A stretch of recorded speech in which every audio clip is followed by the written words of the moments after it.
오늘 읽으신 본문 에스더 6장 1절로 13절 말씀을 중심으로 해서 존귀하게 된 모르드게라고 하는 제목으로 함께 말씀을 나누기를 원합니다.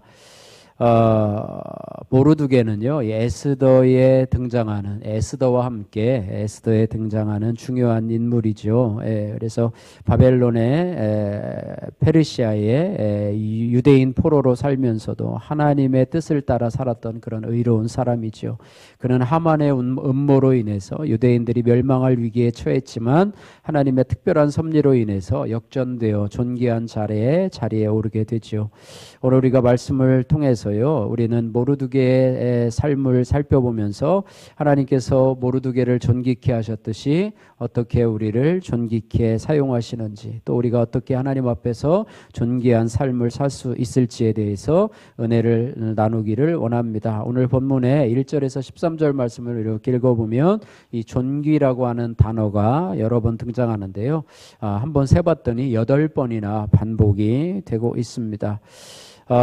오늘 사용된 이 존귀라고 하는 히브리어는요, 야카르라고 하는 단어로 귀하다 혹은 가치 있다, 명예롭다, 존귀하다 이런 뜻을 가지고 있어요. 그래서 물리적으로는요, 값진 보석처럼 귀중한 것을 가리키기도 하고, 비유적으로는 영광스럽고 또 존중을 받는 상태, 이런 것을 뜻하기도 합니다. 본문에서는요, 이 모르드게가 왕의 명령으로 존귀함을 입는 장면에 사용되며 명예로운 대우를 상징하기도 하지요.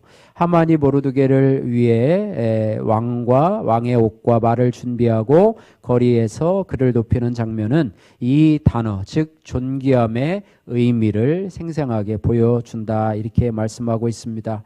그래서 이 성경에서요, 이 존귀라고 하는 이 야카르라고 하는 단어는요, 오늘 본문에서도 쓰임 받았지만은요, 다른 본문에서도 여러 가지 뜻으로 쓰이게 되는데요.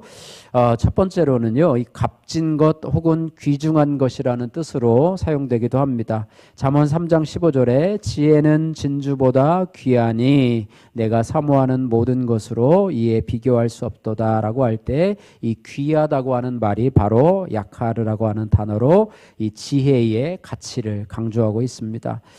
또한 존귀한 상태를 의미하고 있는데요. 이사야 43장 4절에 내가 내 눈에 보배롭고 존귀하며 내가 너를 사랑하였은즉 내가 내 대신 사람들을 내어주며 백성이 내 생명을 대신하리니 라고 할 때 내가 내 눈에 보배롭고 존귀하며 라고 할 때 하나님께서 이스라엘 백성들을 얼마나 존귀하게 생각하는지, 이런 부분을 생각하고 있고요. 여기서도 역시 존귀하다라는 말에 야카르라고 하는 단어가 사용되었습니다. 세 번째로는 명예와 영광을 의미하고 있는데요.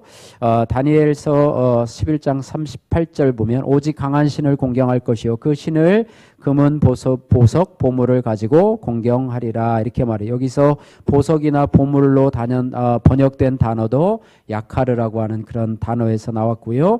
영광스럽고 명예로운 대상을 표현하고 있습니다. 에스더 6장 오늘 본문 말씀에서 사용된 이 존귀는요, 모르드게가 왕의 특별한 명령에 따라서 백성들 앞에서 높임을 받는 그런 상황을 구체적으로 묘사하고 있는데요. 어쨌든 단순한 이 물질적인 가치뿐만 아니라 명예와 하나님이 주시는 그런 명예와 또 권위, 존중을 포함하는 이런 단어를 보게 됩니다. 그래서 이 단어를요, 우리가 신학적으로 생각해 보면은요, 야카르라고 하는 단어는요, 하나님께서 자신의 백성을 소중히 여기시고 적절한 때에 높여 주신다라고 하는 그런 신학적인 약속을 담고 있습니다. 그래서 이 단어는 물질적인 가치를 넘어서 영적인 가치를 소중히 여긴다라고 하는 그런 교훈을 우리에게 주고 있습니다. 예를 들어서 잠언에서는요, 지혜와 경건한 삶을 가장 귀중한 것으로 강조하고 있지요. 또한 이 단어는 우리가 하나님의 은혜 안에서 참으로 존귀한 존재라고 하는 것을 깨닫게 해줍니다. 그래서 결론적으로요, 이 존귀라고 하는 단어는 물질적이거나 세속적인 가치가 아닌 하나님의 은혜와 섭리로 인해 주어지는 참된 명예와 가치를 상징하고 있습니다. 그래서 이를 통해서 하나님의 뜻 안에서 우리가 존귀한 삶을 살아갈 수 있도록 동기부여를 해주는 그런 말씀이라고 하는데요. 우리가 하나님 앞에서 존귀한 삶을 살려면 내가 참으로 존중받고 있다. 하나님이 나를 귀하게 여긴다라고 늘 생각을 하면서 살아가려면 우리가 어떻게 삶을 살아가야 되는가 오늘 세 가지로 살펴보면서 우리 자신을 돌아보기를 소원합니다. 우리가 하나님 앞에서 존귀하게 살려면은요 하나님의 특별한 섭리를 믿어야 합니다. 오늘 1절에서 3절 말씀인데요. 우리 1절에서 3절 말씀까지 같이 한번 읽어보도록 하겠습니다.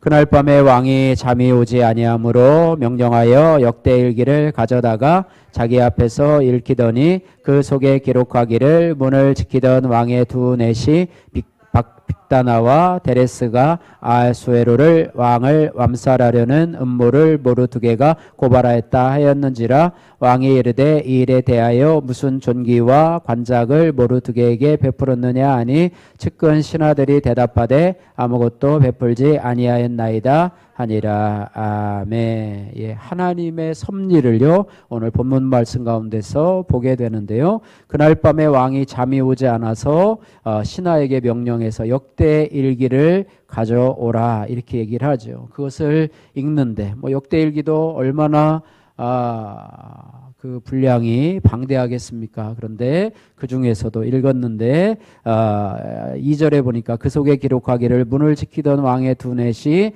빅다나와 데레스가 아수에로 왕 자신을 암살하려는 음모를 모르드게가 고발하였다. 그러니까 고발하였다. 그렇구나. 다시 한번 생각을 하면서 이 모르드게가 자신을 암살하려는 그런 자들의 음모를 고발하였다. 침묵하지 아니하고 고발하였다라는 것을 듣고 나서 3절에 보니까 왕이 이르되 이 일에 대하여 무슨 존귀와 관작을 모르드게에게 베풀었느냐라고 물으니까 측근 신하들이 뭐라고 대답했어요? 아무것도 베풀지 아니하였나이다. 이렇게 대답을 합니다. 그러니까 밤에 잠이 오지 않아서 역대일기를 폈더니 모르드게에 대한 그런 사건이 기록되었고 그에게 아무런 시상도 하지 않고 관작도 또 존귀도 베풀지 아니하는 것을 깨닫게 하신 것 이것이 참 우연처럼 일어난 일이지만 하나님의 섭리라고 하는 사실을 우리가 기억해야 될 것입니다. 하나님의 섭리라는 것은요 이 신학적으로도 아주 중요한 개념인데요. 하나님의 섭리는 하나님께서 창조하신 세상을 주권적으로 다스리시며 모든 일을 그분의 뜻과 목적에 따라서 유지하고 이끌어 가시는 것을 의미하게 되는데요. 성경은요 하나님의 섭리가 우연에 의존하지 않으며 모든 일이 하나님의 계획 안에서 이루어진다는 사실을 여러 곳에서 증언하고 계신데요. 그래서 하나님은요 세상을 창조하셨을 뿐만 아니라 지금도 세상을 유지하고 계시는 하나님이시다 이렇게 말씀을 하고 있습니다. 또 하나는 무엇이냐면 하나님은요 자연현상과 역사적인 사건을 통해서 마찬가지로 당신의 계획을 나타내고 있으신 하나님이시다 이렇게 말씀하고 있고요. 또한 하나님은 개개인의 삶 속에서도 역사하시는 하나님이시다 이렇게 말해요.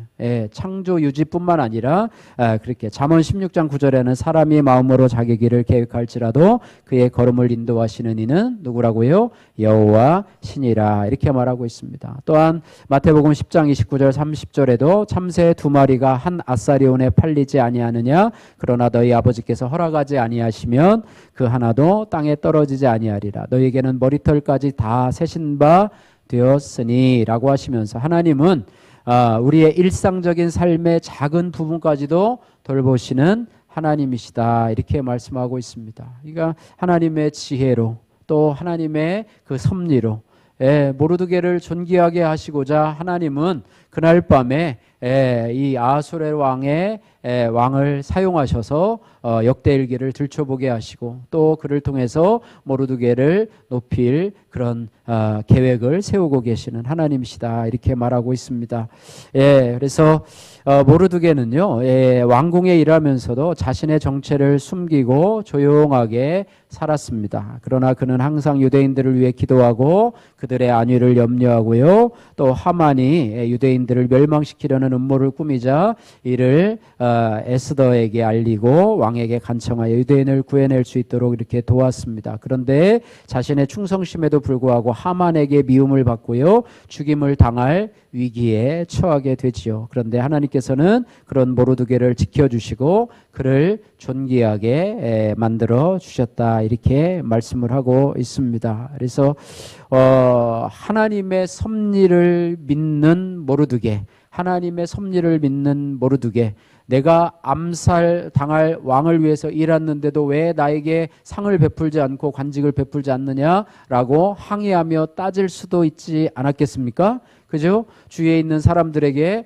왜 아하수에로 왕은 왜 저렇게 하는지 모르겠다라고 하면서 자신을 드러내려고 주위 사람들한테 소문을 퍼뜨려 가지고 결국에는 아하수에로 왕의 귀에 들어가게 해서 자신을 스스로 존귀하게 할 수도 있는 것이고요. 그죠? 여러분 같았으면 그렇게 하지 않겠습니까? 그죠? 할 수도 있겠죠. 저라도 아마 그렇게 하지 않았을까. 왕이 스스로 명령을 내리지 않으면 우리가 스스로 이렇게 분위기를 조성해가지고 여론을 조성해가지고 아하수에로 왕의 귀에 들어가도록 해가지고 내가 깜빡하게 잊었구나, 너를 부르노라, 이렇게 할 수도 있었는데 이 모르드게는요 침묵을 지키면서 하나님의 때를 기다렸어요.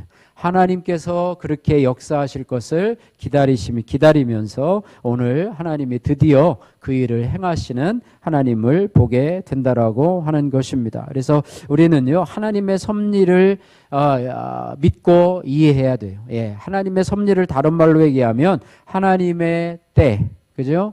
하나님의 때, 하나님의 타이밍이라고 할 수도 있습니다. 그러니까 내 때, 또 내 타이밍이 아니라 하나님의 때, 하나님의 타이밍, 하나님이 역사하실 그때를 우리가 믿음으로 바라보면서 우리가 침묵하고 하나님 앞에 믿음으로 인내하며 기다려야 된다라고 하는 것인데, 우리는 조급해서 하나님의 때를 기다리지 못하고 왜 하나님이 응답하지 않느냐, 왜 하나님이 나를 존귀하게 여겨주지 않느냐, 내가 하나님을 위해서 얼마나 기도하고 얼마나 내가 헌신하고 이랬는데 하나님은 도대체 뭐 하시는 거냐라고 하면서 하나님보다 성령보다 앞서갈 때가 너무 많이 있다는 것을 우리가 너무나 잘 알지요. 그죠? 예, 그래서 하나님께서는요 지금도 신실하게 일하고 계시는 하나님, 할렐루야. 당신의 백성들을 위해서 지금도 쉬지 아니하시고 졸지도 아니하시고 주무시지도 아니하시고 일하시는 하나님, 얼마나 머리가 아프시겠어요. 우리가 만약에 그런 하나님의 역할을 한다면요 얼마나 머리가 아프겠어요. 그죠? 모르드게를 높이기 위해서 고민하고 그 밤에 아하수에로에게 잠을 오지 못하게 해가지고 이렇게 해서 역대일기를 읽게 하고, 또 그 많은 부분 가운데서도 아하수에로에 대한 그런 암살, 그 대적들의 암살 이런 부분들을 읽게 하고 모르드게에게 모르드게의 그 부분을 읽게 하려고 하나님이 얼마나 많은 부분에 대해서 역사를 했겠습니까? 그 하나만 틀어졌어도 그거는 이루어지지 않으니까 우리 사람의 힘으로는 도저히 할 수 없는 그런 일이라고 하는 것이죠. 그래서 하나님께서는 우리에게 그 부분을 이사야서 55장 8절 9절에 이렇게 말씀하십니다. 이는 내 생각이 너희의 생각과 다르며 내 길은 너희의 길과 다름이니라. 여호와의 말씀이라. 하늘이 땅보다 높음같이 내 길은 너희 길보다 높으며 내 생각은 너희의 생각보다 높으니라. 아멘. 우리가 다니엘 기도회가 끝났는데요, 저희가 이곳으로 이사 올 때도요 다니엘 기도회가 진행되고 있었고요. 우리가 11월 마지막 주에, 그러니까 2008년인가요? 2018년도에 저희가 이곳으로 이사를 왔어요. 2018년도. 그래서 왔는데요.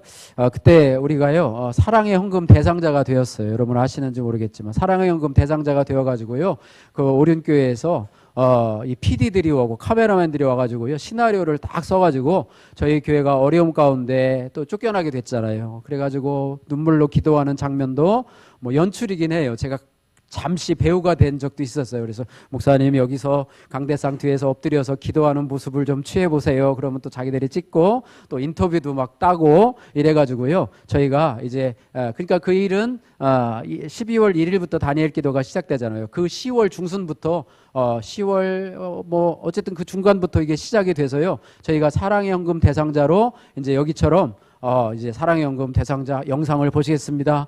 뭐 그랬어요. 제가 얼마나 창피하든지 다른 그 영상들 보면 막 심각하잖아요. 근데 우리는 이제 여기 성전도 다 왔고 여기도 다 왔고 이제 그잖아요, 그죠? 여기도 이미 다 이제 결정이 되었고 다른 교회들은 막 심각하고 이런 교회들이 많은데 어떡하나? 거기 나오면 나는 그날은 참석하지 말아야지. 나는 창피해서 못 봐. 막 이렇게 하고 어쨌든 찍어갔어요. 그래가지고 얼마 남지 않았는데 장로님하고 또 거기에 분이 오셔가지고 오셔가지고 이제 또 다시 이제 우리 교회를 이렇게 오셨는데 갑자기 전화가 온 거예요. 담임 목사님한테, 김원호 목사님한테 전화가 와서 저기 어디 뭐 남원인가 어디에 불이 난 교회가 있대요. 그래가지고 그 교회를 여기 온 김에 거기를 취재하고 와라. 그리고 얼마 있다가 그것이 이제 그 교회를 사랑의 연금 대상자로 주고 저희들은 취소가 됐어요. 예, 취소가 됐어요. 그래서 저는 얼마나 행복한지 몰랐어요. 정말로 창피한데 거기 나오면 또 16,000교회가 다 볼 거 아니에요. 얼마나 창피한지 몰라요. 그죠? 예, 어쨌든 그래서 됐었는데요. 그렇게 하고서 그 다음 해에 그 마지막 날 간증할 때에 그 교회가 그때의 지원을 받고 새로 성전을 지어가지고 그 교회 여자 목사님이셨는데요. 그 목사님이 간증을 하셨어요. 그 다음에 뭐 푸른 무슨 교회예요.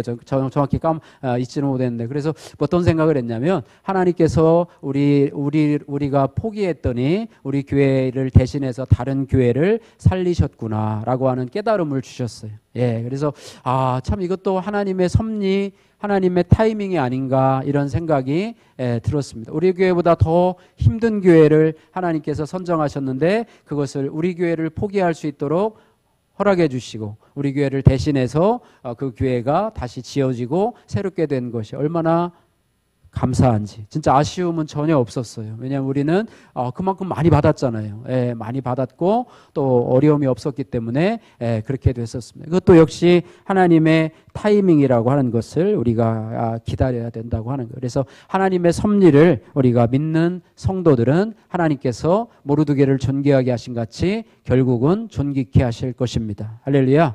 우리 교회도 오병이의 기적을 가지고 계속해서 기도해 가면서 이제 8광주리가 남았는데요. 하나님께서 반드시 이루시고 우리 성도들과 또 우리 교회를 존귀하게 하실 줄로 믿습니다. 그래서 여러분들도 이곳에 그냥 구경꾼으로만 남아있지 마시고요. 여러분들도 거기에 한 주인공이 되어주셔서 여러분이 뭐 할 수만 있으면 한 광주리 정도 헌금하시면 좋겠지요. 내 평생에 하나님 앞에서 정말 하나님 앞에서 헌신한다면 이게 얼마나 아름답겠습니까? 물론 남을 통해서 이루어지는 것도 귀하지만은요, 우리를 통해서 나를 통해서 이루어가는 것 참 귀하다는 생각을 하게 됩니다. 그래서 이런 일에 헌신을 하고요. 그래서 하나님의 섭리를 믿고 존귀한 삶을 살아가려면 특별히 우리가 하나님의 섭리를 믿어야 되는데 어떤 태도를 가져야 되냐면 첫 번째는 믿음과 순종의 태도를 가져야 돼요. 그래서 하나님의 섭리를 믿는 성도는요, 하나님의 뜻을 신뢰하고 그분의 인도하심을 따라갈 수 있는 하나님의 인도하심이다라고 하는 것들을 따라갈 수 있는 그런 믿음이 필요하고요. 또 하나는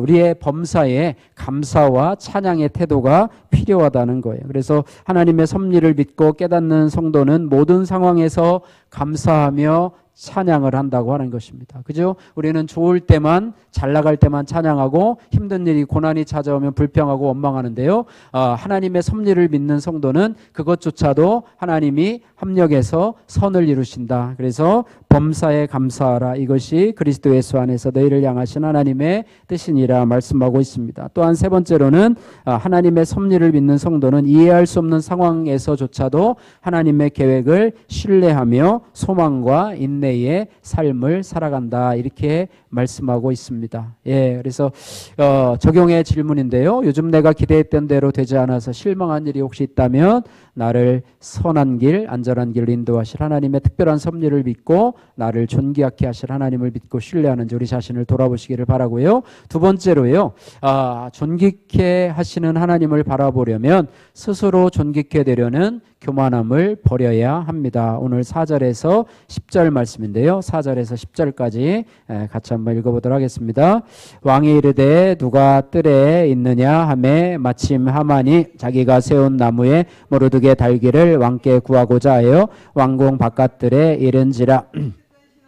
아뢰되 하만이 뜰에 섰나이다 하니 왕이 이르되 들어오게 하라 하니 하만이 들어오거늘 왕이 묻되 왕이 존귀하게 하기를 원하는 사람에게 어떻게 하여야 하겠느냐. 하만이 심중에 이르되 왕이 존귀하게 하기를 원하시는 자는 나 외에 누구리요 하고 왕께 아뢰되 왕께서 존귀하게 하시려면 왕께서 입으시는 왕복과 왕께서 타시는 말과 머리에 쓰시는 왕관을 가져다가 그 왕복과 말을 왕의 신하 중 가장 존귀한 자의 손에 맡겨서 왕이 존귀하게 하시기를 원하시는 사람에게 옷을 입히고 말을 태워서 성중 거리로 다니며 그 앞에 반포하여 이르기를 왕이 존귀하게 하시기를 원하시는 사람에게는 이같이 할 것이라 하게 하소서 하니라. 이에 왕이 하만에게 이르되 너는 내 말대로 속히 왕복과 말을 가져다가 대궐문에 앉은 유다 사람 모르드게에게 행하되 무릇 내가 말한 것에서 조금도 빠짐이 없이 하라. 아멘. 예. 하만은요 스스로 존귀케 하려는 그런 사람이었습니다. 그러니까 존귀는요 하나님이 존귀케 해주셔야지만이 그것이 진정한 존귀인데요. 스스로 존귀케 하는 것은 교만한 것이죠. 그러니까 스스로 높아지려고 하는 것은 교만한 마음이라고 하는 것입니다. 예, 오늘 말씀 가운데서도요 하나님이 존귀케 하려고 하는 이 왕이 이 하만을 불러서 왕이 존귀케 하려는 자에게 어떻게 하면 좋겠느냐라고 얘기를 할 때 하만이 그 사람을 누구로 생각합니까? 자기로 생각하잖아요. 나밖에는 왕이 존귀케 해줄 사람이 없다라고 해서 스스로 교만함을 가지고 있었어요. 그런데 만약에요 이 왕이요 내가 사실을 말해가지고 나를 암살하려고 했던 사람을 이 모르드게가 어쩌고 저쩌고 해가지고 자초지명을 잘 설명하고 내가 그를 높이려고 하는데 하만 어떻게 높여줬으면 좋겠는가 하면 얘기했겠어요 안 했겠어요? 지금처럼 얘기했겠어요 안 했겠어요? 안 했죠. 그리고 한 것을 좀 보십시오. 여기 보니까 뭐라 그래요? 왕이 쓰는 뭐라 그래요? 왕이 입으시는 왕복과 왕께서 타시는 말과 머리에 쓰시는 왕관을 가져다가 그 왕복과 말을 신하에 어떻게 맡겨서 뭐 태우라 하는 거 보니까 이 하만에게는요 왕에 입는 이 옷을 자기가 입고 왕이 쓰는 왕관을 그럼 자기가 뭐가 되는 거죠? 왕이 되고 싶은 마음이 있었던 거예요. 스스로 아수르의 왕을 살해하고 자기가 왕이 되려고 하는 존귀케 되려는 자가 있으면은 여러분 같으면 뭐라고 그러겠어요? 그거 쓴들 뭐 유익이 되겠습니까? 그죠? 왕이 쓴 왕복을 입고 왕관을 쓰고 하만은 돈이 많은 사람이잖아요. 돈이 필요 없잖아요. 여러분에게 물어보면 뭐라고 그러겠어요? 그죠? 부동산을 얘기하든가 아니면 좋은 아파트를 얘기하든가 아니면 돈을 얘기하든가 해가지고 그게 제일 좋지 않겠습니까? 그런데 여기는 보니까 다 뭐예요? 왕이 있던 거를 자기가 입고 왕관도 쓰고 왕이 쓰는 말을 타고 한 바퀴 돌면서 왕이 존귀하게 여기기를 원하는 사람에게 이거와 같이 가면서 이렇게 하면서 한 바퀴를 성을 한 바퀴 돌아서 결국은 자기가 높아지려고 누구처럼? 왕처럼 마치 왕이에요. 왕이 된 거예요. 왕은 지금 다 있지만 옷을 빌려주고 왕관을 빌려주고 왕이 쓰는 왕이 된 거예요. 그게 자기가 그렇게 하고 싶었던 거예요. 왕처럼 되려고 하는 그죠? 교만함이 뭡니까? 하나님처럼 되려고 하는 마음이 바로 교만함이라고 하는 거예요. 내가 하나님의 자리에 앉아서 하나님처럼 대우를 받게 하려는 그래서 최고로 교만한 자가 누구예요? 사단입니다. 사단 마귀가 하나님의 자리에 앉아서 경배를 받고자 해서 이 하나님의 명령에 거역하고 불순종했던 것이 바로 사단이라고 하는 것입니다. 그래서 스스로 존귀케 되어주는 자. 그래서 교만한 사람은 나중에 어떻게 되어지느냐? 하나님 앞에 교만한 사람은 패망의 선봉이요 넘어짐의 앞잡이라 이렇게 되는데요. 신명기 8장 14절에는 뭐라고 얘기하냐면 내 마음이 교만하여 내 하나님 여호와를 잊어버릴까 하노라 이렇게 말하고 있습니다. 교만해지면은요 하나님을 멀리하게 되고 하나님을 잊어버리게 되고 하나님을 떠나게 된다라고 하는 것입니다. 예, 그래서 인간의 타락한 본성에서 나오는 것이 교만함이고 이것이 바로 죄성이라고 하는데요. 어쨌든 교만은 물질적인 성공이나 지위만 있으면 하나님 없이도 스스로 만족할 수 있다라고 생각하는 것, 또 자신의 지혜를 자랑하고 하나님의 지혜를 무시하는 사람들 이런 것입니다. 그래서 우리는요.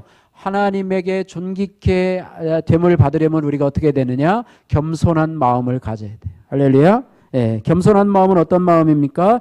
자신의 하나님을 경외하는 마음이 겸손한 마음이죠. 하나님께서 하나님을 경외하는 마음, 또 타인을 존중하는 마음들, 이런 마음들이 겸손한 것이죠. 겸손한 자는 하나님께서 나에게 주신 모든 것이 하나님의 은혜임을 기억하고 고백하는 자, 이렇게 말합니다. 그래서 하나님은 모르드게와 같이 겸손한 자를 존귀케 하시는 하나님이시다, 이렇게 말씀하고 있습니다. 하나님은 교만한 자를 물리치시고 겸손한 자에게 은혜를 주시는 하나님. 주여 나를 불쌍히 여기시고, 하나님 존귀케 함은, 높여주심은 내가 스스로 높아지는 것이 아니라 하나님이 낮아졌던 나를 높여주시는 것, 그것이 진정한 존귀라고 하는 것입니다. 그래서 예수님도 가장 낮아진 자리에, 그죠?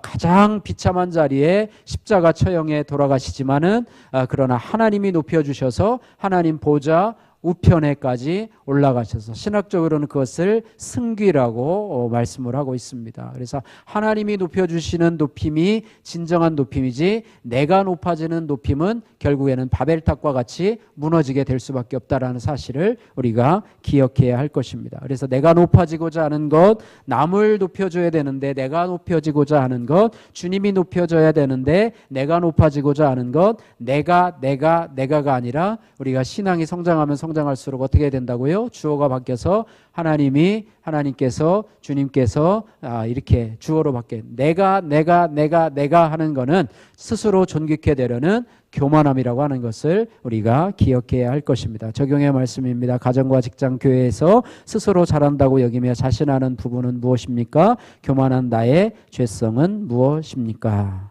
세 번째로요, 존귀하게 되려면 하나님의 심판이 공의로우심을 믿어야 합니다. 오늘 11절에서 13절 말씀인데요, 11절에서 13절 말씀 같이 한 목소리로 같이 읽겠습니다.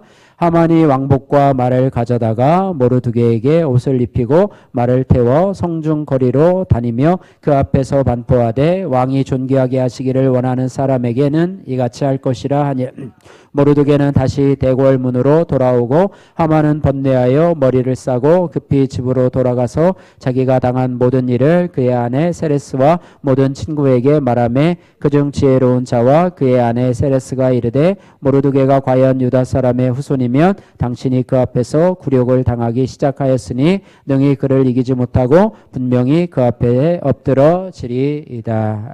아멘. 자기가 스스로 존귀하게 되려고 하면은요, 자기가 준비한 모든 것들이 결국에는 자신에게 영광으로 다가오는 것이 아니라 이제는 굴욕으로 다가오게 된다, 이렇게 말씀하고 있습니다. 13절 말씀 보면 이렇게 말하죠. 그 아내와 지혜로운 자 친구에게 말하는데, 당신이 모르드게가 과연 유대 사람의 후손이면 당신이 그 앞에서 굴욕을 당하기 시작하였으니 능히 그를 이기지 못하고 분명히 그 앞에서 엎드러지리이다. 이 말이요, 이 말이 응답됐어요? 응답되지 않았어요? 응답됐죠. 자기가 이 모르드게를 죽이려고 준비했던 장대에 자기가 거기에 매달리게 됐잖아요. 그죠? 자기가 판 함정에 자기가 빠지게 되고, 자기가 잡으려고 한 그물에 자기가 빠지게 되는 그런 모습을 보게 되어지는데요.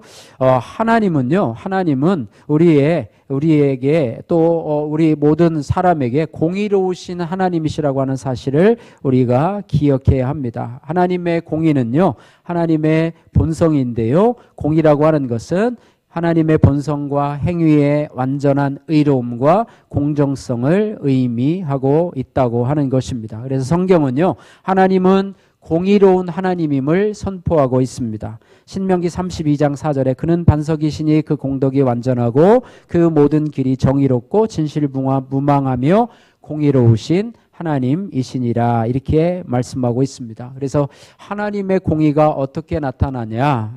첫 번째는 하나님의 공의는 죄를 용납하지 않으시고 반드시 죄를 심판하시는 하나님으로 나타난다, 이렇게 말씀하고 있습니다. 죄를 덮어두시는 하나님이 아니.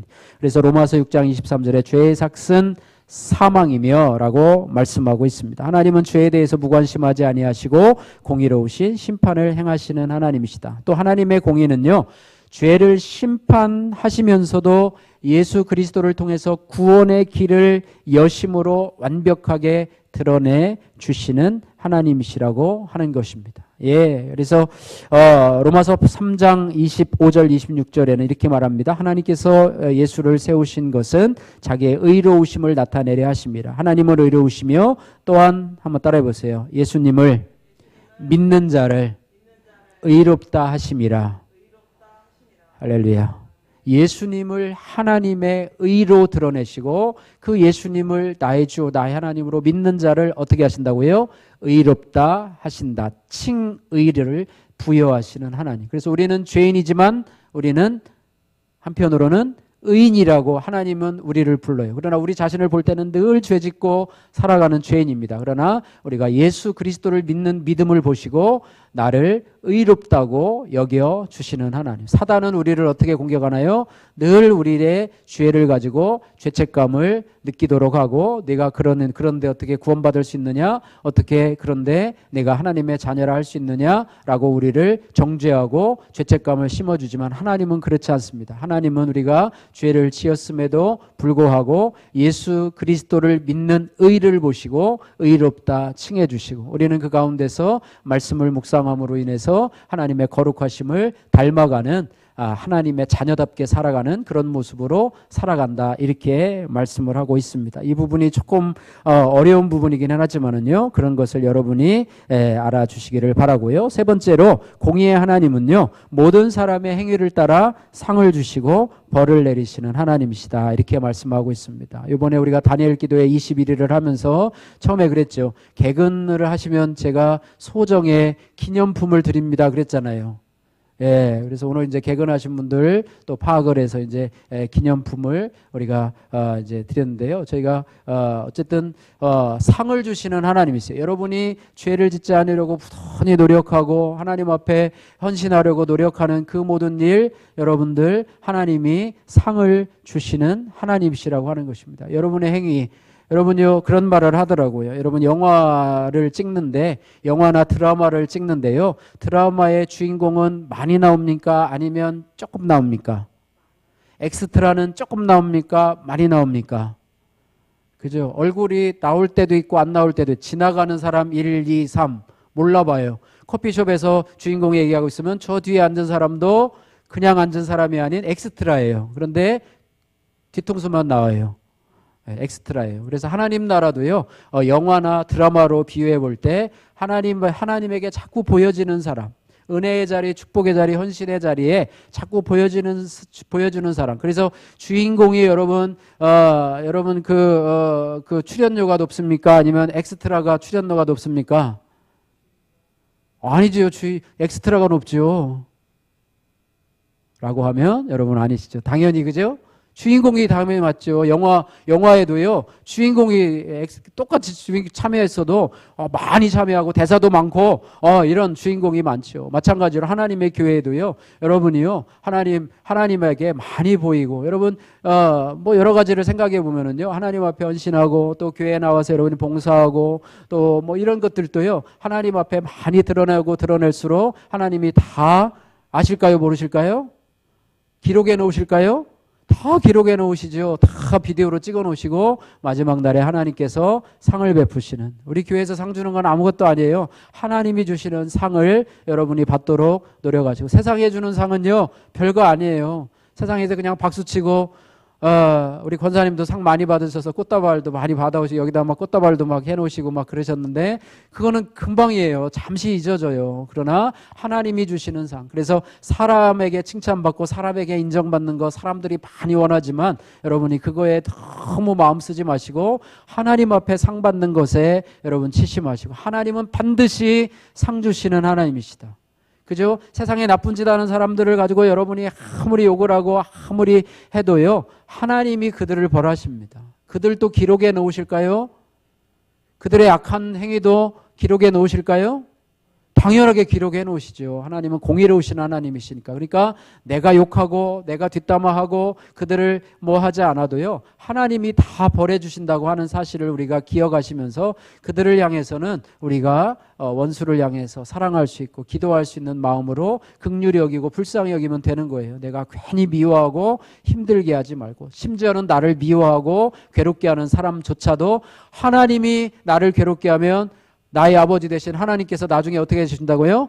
갚아주실 거니까 내가 갚아주려고 노력 안 해도 돼요. 하나님이 갚아주시고 나는 저 사람을 하나님을 모르는 불쌍한 사람으로 여기고 기도할 수밖에 없는, 그러면 우리 마음에도 평안함이 오고 또 그 사람에게도 축복이 될 수 있을 줄로 믿습니다. 하나님은 공의의 하나님이시라는 사실을 우리가 기억해야 할 것입니다. 말씀을 정리합니다. 하나님은 의로우신 하나님이시며 또 하나님은 우리의 삶 속에서 우리를 존귀하게 해주시려는 하나님이시다, 이렇게 말씀을 하고 있습니다.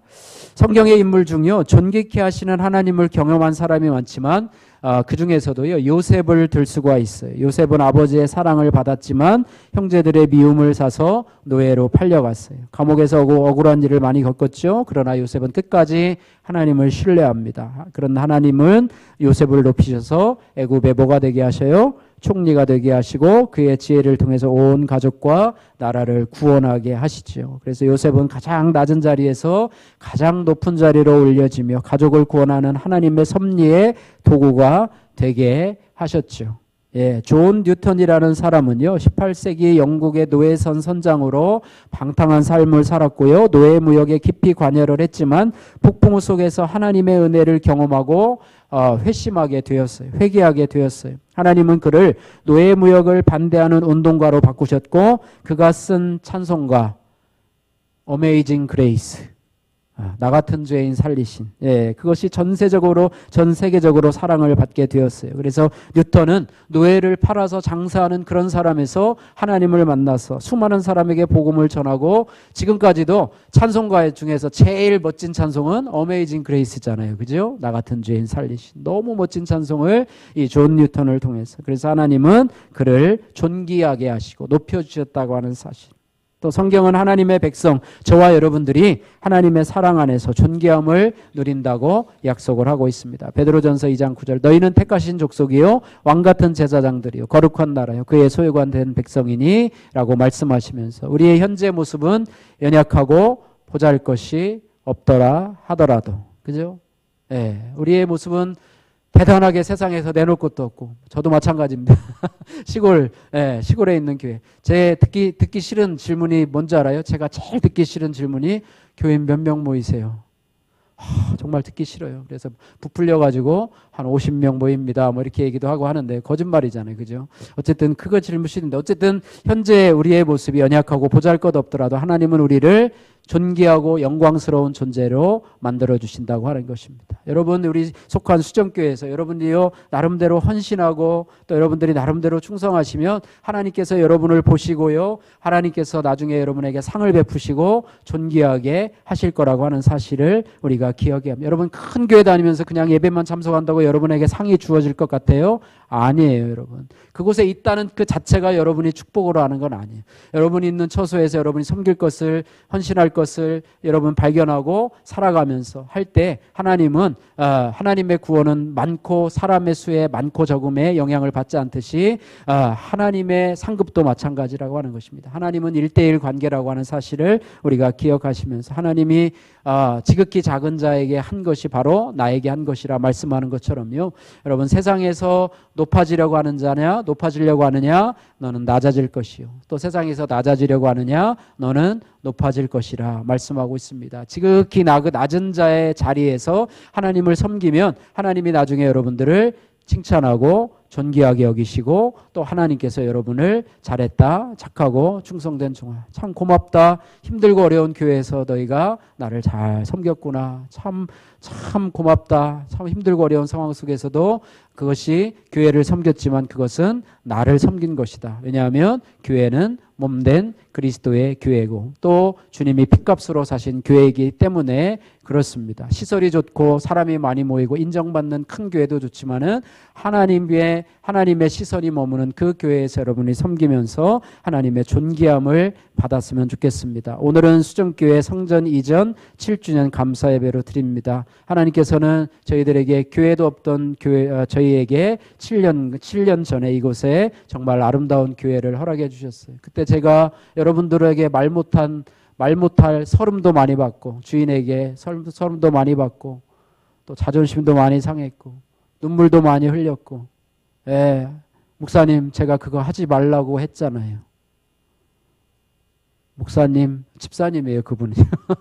목사님 그분 집 앞에 가가지고 제가 사과의 말씀도 하고 감나무 하나 잘랐다고 얼마나 제가 그 앞에서 모욕을 당했는지 모르겠습니다.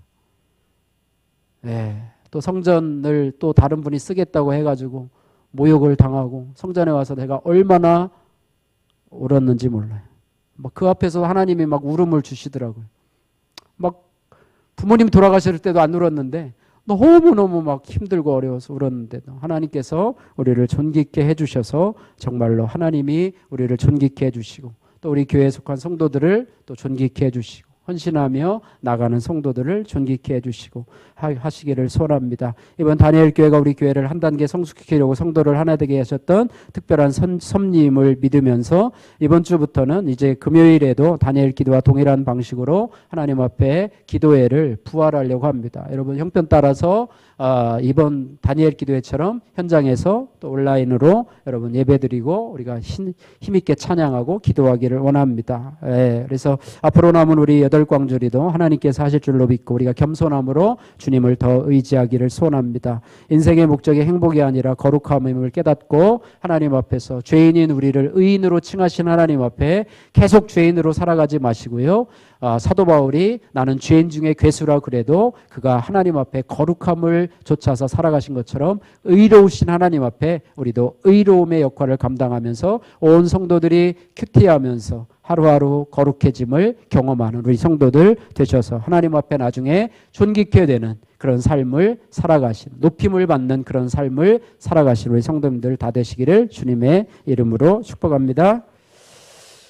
우리 찬양인데요. 복음성가 나의 안에 거하라. 우리 같이 가사 잘 생각하시면서 같이 찬양하기를 원합니다.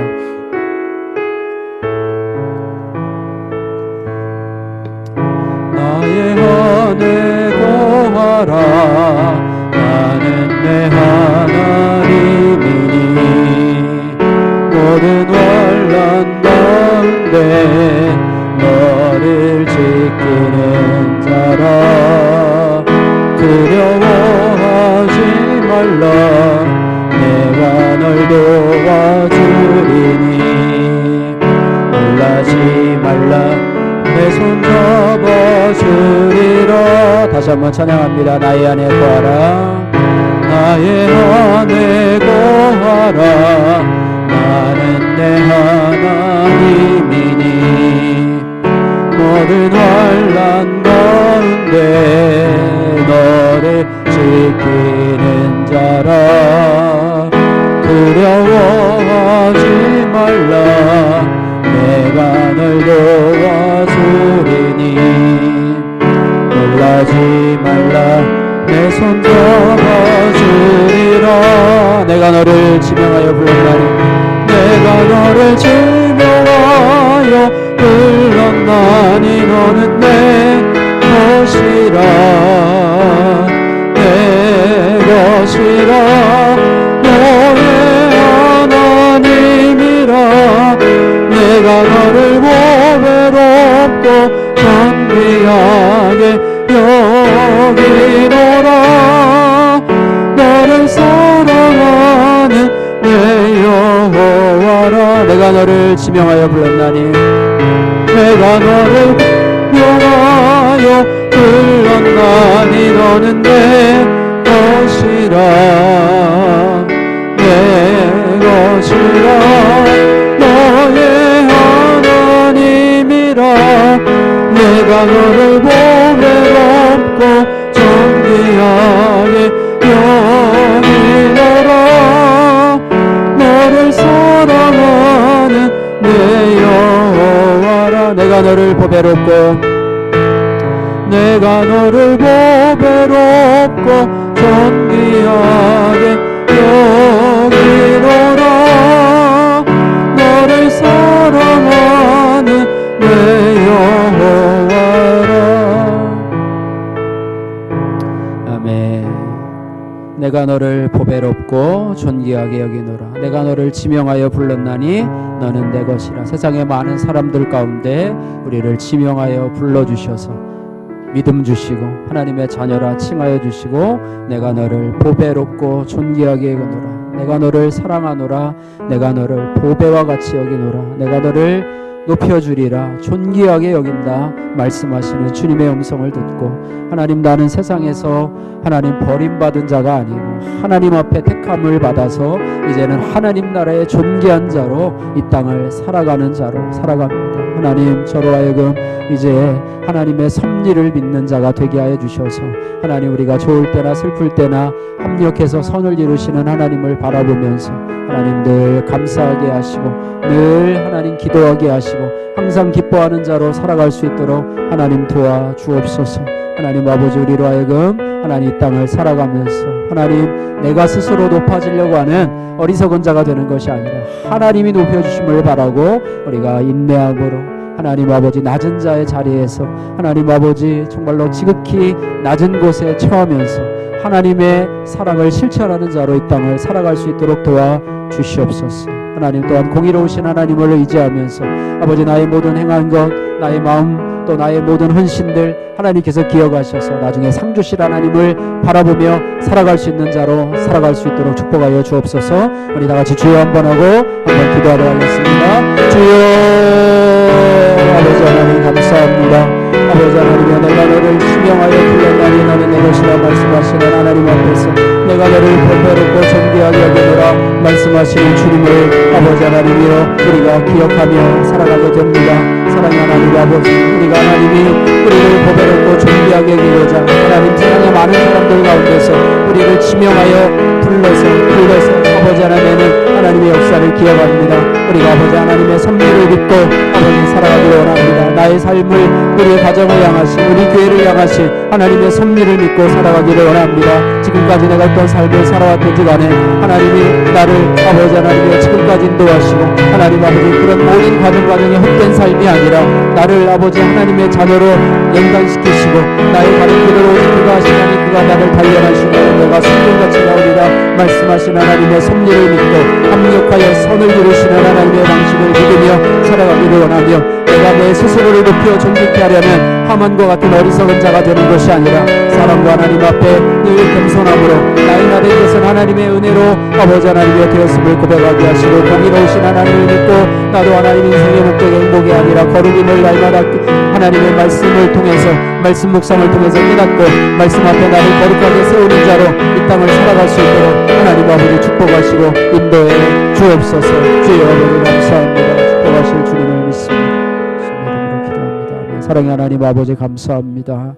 하나님, 우리의 11월 마지막 제주 하나님 7년 전에 하나님 이곳에 와서 하나님 아버지 우리가 온 성도들이 함께 우리가 성전 이전 감사 예배를 드렸던 그 감격의 날을 기억합니다. 아버지 그 전날에 와서 그 전에 와서 이곳을 청소하고 또 아버지 도배도 하고 또 이곳에 와서 여러 가지 인테리어도 하고 아버지 이곳에 와서 하나님 아버지 감격으로 예배드리던 우리들에게 영광의 날을 기억해 주셨음을 우리가 기억합니다. 하나님 아버지 우리가 그 전에 예배당을 아버지 이전에 되고 쫓겨났을 때는 우리가 암담했지만 하나님께서 이곳에 정말로 우리가 전혀 상상할 수도 없던 이런 예배당을 예배하시며 또 상상할 수도 없었던 금액을 또 저희들에게 허락해 주셔서 이곳으로 입당할 수 있도록 은혜 주시고 또 지금까지 인도해 주신 하나님 참으로 감사합니다. 하나님 아버지 12광주리가 그 당시에 채워지지 않고 또 8광주리를 남겨놓으신 것도 하나님의 섭리인 줄로 믿습니다. 하나님 우리 교회를 통해서 오병이어의 예수님의 기적의 말씀을 이룰 수 있도록 은혜 주신 하나님, 아버지 하나님이여, 정말 오병이어로 5천 명을 먹이고 12광주가 남은 기적의 역사가 우리 교회를 통해 우리 성도들을 통해서 이루어질 줄로 믿고, 아버지 하나님 우리를 통해서 하나님의 아름다운 섭리가, 하나님의 뜻이, 하나님 공의로우신 하나님의 역사가 일어날 줄로 믿습니다. 우리들도 하나님 그동안에 많은 어려움들을 당하고 고난을 당했지만 하나님이 갚아 주실 줄 믿고, 하나님 아버지 정말로 우리가 믿음으로 우리의 삶을 인내하며 살아갈 수 있도록, 하나님 우리가 하만과 같은 스스로를 존귀케 하려는 자가 아니라 이제는 하나님이 나를 높여주시고 나는 하나님 앞에서 겸손한 자로 하나님을 믿고 의지하며 살아갈 수 있는 자로 이 땅을 살아갈 수 있도록 도와주시고 축복하여 주옵소서. 세상의 존귀함이 아니라, 세상의 인정과 세상의 칭찬에 굶주린 저희들이 아니라 하나님 앞에 칭찬과 인정과 또 축복을 간구하는 자로 우리가 믿음으로 살아갈 수 있도록, 그래서 마지막 날에 잘했다 착하고 충성된 종아, 참으로 고맙다 아무개야 라고 할 수 있는, 칭찬을 받을 수 있는 저희들 될 수 있도록 은혜 베풀어 주옵소서. 예수님 걸어가신 이름으로 기도드립니다. 아멘. 이제는 우리 주 예수 그리스도의 은혜와 하나님 아버지의 무한하신 사랑하심과 성령의 위로교통 충만하심의 역사가, 존귀케 하시는 하나님을 바라보며 믿음으로 승리하기를 소원하는 우리 성도들 심령 위에, 머리 위에, 가정 위에, 이 교회 위에, 이 나라와 민족에 이제부터 영원토록 함께 있을지어다. 아멘.